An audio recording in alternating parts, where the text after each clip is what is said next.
Hi there! Today we will tackle the issue of a Facebook page mysteriously missing in search results.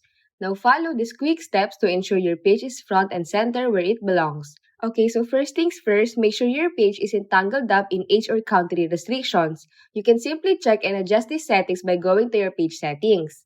Next is double check that your page is out there in the digital world shining bright. If it's lurking in the shadows as unpublished or inactive, it won't make an appearance in search results. So go ahead to your page settings, hit the General tab, and confirm that your page is both published and actively doing its thing. Next is to give your page a makeover. Check that it's not missing the basics like cover photo, profile picture, and an action button.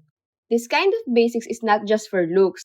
They play a key role in making your page visually appealing and easy to spot.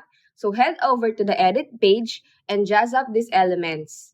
Next is we will dive into the About section of your page. Make sure your page is not a blank canvas, so add a short description, your business hours, and contact details that matter. Completing this About section isn't just for formality. It injects life into your page and help it shine in search results. By following these steps, you will likely resolve the issue of your Facebook page not appearing in search results. Remember, consistency in updating and maintaining your page is key for optimal visibility on the platform.